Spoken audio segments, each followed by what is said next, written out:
संत तुकाराम महाराज हे केवळ आध्यात्मिक मार्गदर्शकच नव्हे, तर समाजाचे उत्कृष्ट निरीक्षक होते. अनेकदा समाजात असे काही लोक असतात जे वय वाढलं तरी अक्कल किंवा विवेक जो आहे तो शिकत नाही, किंवा त्यांच्यातील विवेक अक्कल जी आहे ती वाढत नाही. अशा वेळ प्रसंग न समजणाऱ्या लोकांमुळे आनंदाच्या प्रसंगाचा कसा विरस होतो याचे चित्रण या अभंगामध्ये संत तुकोबाराय यांनी केले. हा अभंग विनोदातून प्रबोधन या श्रेणीत येतो. मांडवाच्या दारा पुढे आणिला म्हातारा, लग्नाचा मांडव घातला आहे, सर्वत्र आनंदाचे वातावरण आहे. अशा वेळी एका वयोवृद्ध माणसाला, एका म्हाताऱ्याला सन्मानाने मांडवाच्या दारापाशी आणले जाते. वयोवृद्ध माणसाकडून आशीर्वादाची आणि समंजसपणाची जी आहे आपण अपेक्षा करत असतो. जुन्या पिढीने नवीन पिढीला मार्गदर्शन करावे अशी समाजाची धारणा असते. येथे म्हातारा हा शब्द केवळ वयाचे प्रतीक नसून काय आहे तर अशा प्रवृत्तीचे प्रतीक आहे जी कालबाह्य झाली आहे आणि जिच्याकडे विवेक असा नाही. मांडवाच्या दारा पुढे आणिला म्हातारा, मने नवरी आना रांड, जाळा नवऱ्याचे तोंड. मांडवाच्या दारात आल्यावर हा म्हातारा आनंदाचे शब्द बोलण्याऐवजी अत्यंत अशुभ आणि शिवराळ भाषा वापरू लागतो. काही लोक असतात बघा, लहान थोरामध्ये काय बोलावं, कसं बोलावं, आपल्याहून जे लहान आहेत त्यांच्याशी कसं बोलावं हे कळत नाही. मांडवाच्या दारात आल्यावर हा म्हातारा काय करतोय? अशुभ शब्द, शिवीगाळ करतोय.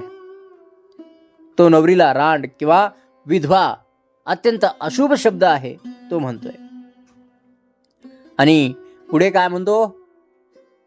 जाळा नवऱ्याचे तोंड, नवरदेवाचे तोंड जाळा असा शाप वजा उच्चार करतो. विवाह प्रसंगी जिथे मंगलाष्टके गायली जातात तिथे हा म्हातारा अमंगळ बोलत आहे. हा कसा आहे?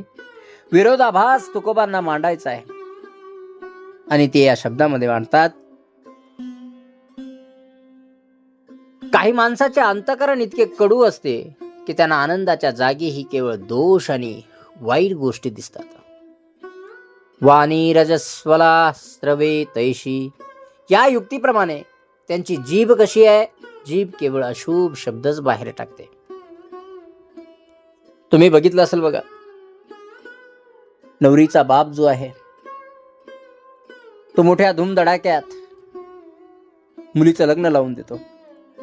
पंचपक्वान पत्रवाळीमध्ये बसत नाही एवढे पक्वान असतात आणि एवढे पक्वान करून सुद्धा काही लोक त्यामध्ये चुका काढत असतात.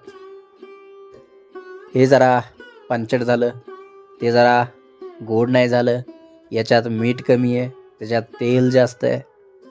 तर अशा प्रकारे चुका काढणारे लोक या ठिकाणी या समाजामध्ये भरपूर असे आहेत.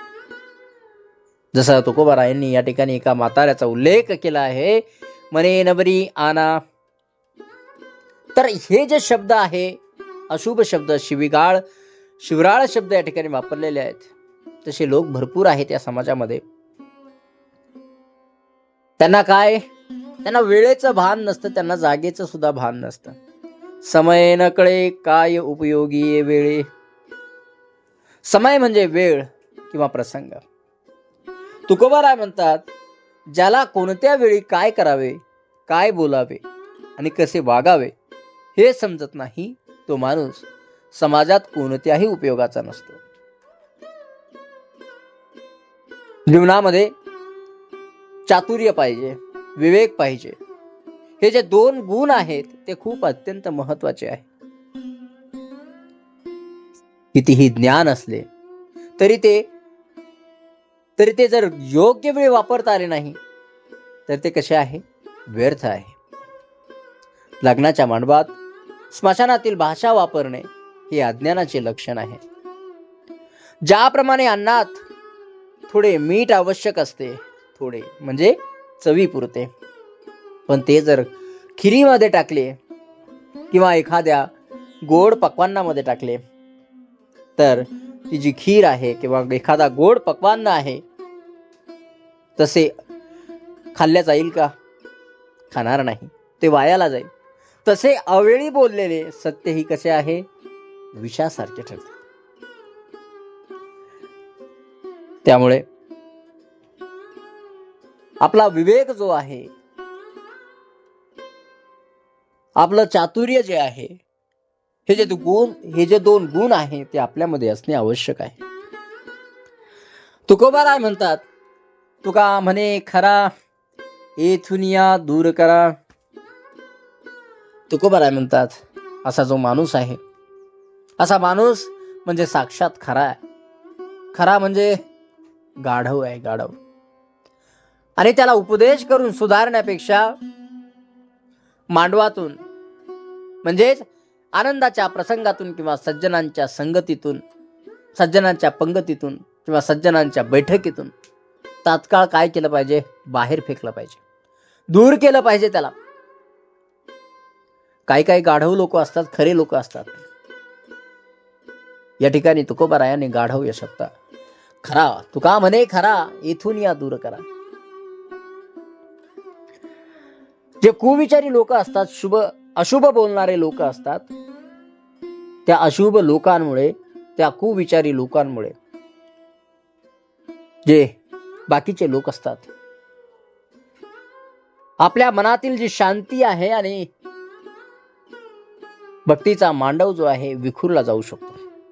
आणि म्हणून अशा म्हणजे म्हातारी झालेल्या वाईट सवयींना माणसांना आपल्या आयुष्यातून काय करायचंय? दूर करायचंय. जे कुविचारी लोक आहेत, दुर्जन आहेत, त्यांच्यापासून काय करायचं? 4 हात लांब राहायचं. तुकोबाराय हा अभंग जो आहे, हा अभंग आपल्याला वाक चातुर्य आणि समयाचे भान राखण्याची शिकवण देतो. वाक चातुर्य म्हणजे काय? जी बोलण्याची कला आहे आपल्याकडे, किंवा जे आपण बोलतो, कुठे काय बोलावे, कुठे काय बोलू नये, हे समजण्याचा जो विवेक आहे, हे समजायचे जे भान आहे, ते खूप राखण्याची गरज आहे, शिकण्याची गरज आहे.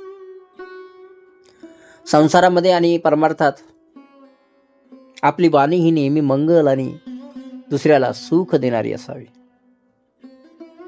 ज्याप्रमाणे मांडवातून अशा म्हाताऱ्याला दूर केले जाते, त्याचप्रमाणे आपणही आपल्या मनात निर्माण होणारे अशुभ जे विचार आहेत, कुणाविषयी द्वेष आहे, राग आहे, क्रोध आहे,